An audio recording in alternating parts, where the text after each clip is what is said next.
সব সময় কাঁকরোল পুর আর কাঁকরোল ভাজা কি আর ভালো লাগে? গরম ভাতে খাওয়ার জন্য কাঁকরোলের নতুন ধরনের একটি রেসিপি তোমাদের সঙ্গে শেয়ার করছি।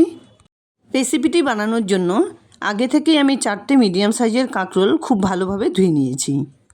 এবার দুদিকের বোটা কেটে বাদ দিয়ে খুব সুন্দর করে এগুলোকে গ্রেট করে নিতে হবে। গ্রেট করে নেওয়ার মধ্যেও কিন্তু একটা কায়দা রয়েছে।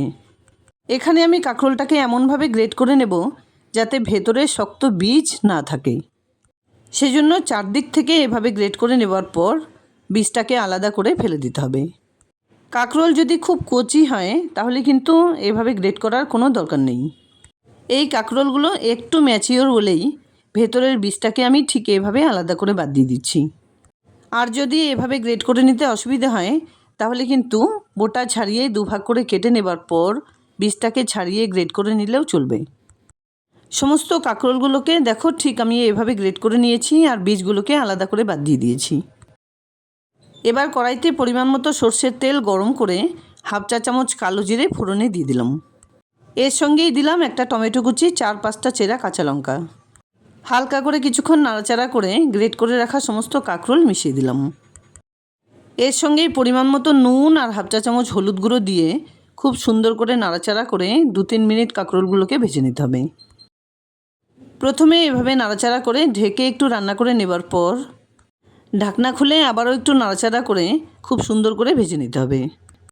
এই রান্নাটা কিন্তু আমি পুরোপুরি নিরামিষভাবে বানিয়েছি, তাই যে কোনো নিরামিষ দিনে অনায়াসে এই রেসিপিটি বানিয়ে নেওয়া যাবে।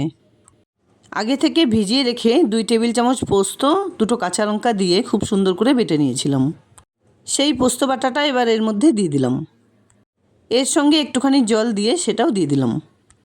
এই রেসিপিটি কিন্তু গরম বা ঠান্ডা ভাতে দারুণ হবে খেতে। তাই এর মধ্যে যাতে একটু গ্রেভি তৈরি হয় সেজন্য 1/2 কাপ পরিমাণ জল এর সঙ্গে মিশিয়ে দিলাম। আর এর সঙ্গে 1 চা চামচ চিনি মিশিয়ে দিয়ে খুব সুন্দর করে নাড়াচাড়া করে ঢেকে আরও 2-3 মিনিট রান্না করে নিচ্ছি। ঢাকনা খুলে 1 চামচ মতো কাঁচা সর্ষের তেল উপর দিয়ে ছড়িয়ে দিলাম। একেতেই রান্নাটা পোস্ত দিয়ে তার সঙ্গে কাঁচা সর্ষের তেল মিশিয়ে দিলে কিন্তু এর ঝাঁঝও খুব সুন্দর হবে আর খেতেও একটা আলাদা টেস্ট পাওয়া যাবে। কাঁকরোলের পুর রেসিপিটি এর আগে আমি অনেকবার তোমাদের সঙ্গে শেয়ার করেছিলাম। যদি তোমাদের ডিমান্ডে থাকে তাহলে প্লিজ কমেন্টসে জানিও, আবার একবার শেয়ার করে নেব। যাই হোক, দুর্দান্ত স্বাদের কাঁকরোল পোস্ত রেসিপি আমার একদম রেডি। ভালো লাগলে লাইক, শেয়ার, কমেন্টস করতে ভুলবে না প্লিজ।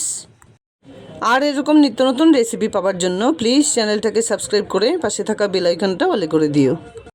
দেখা হচ্ছে নতুন কোনো রান্না নিয়ে। ভালো থেকো, ধন্যবাদ।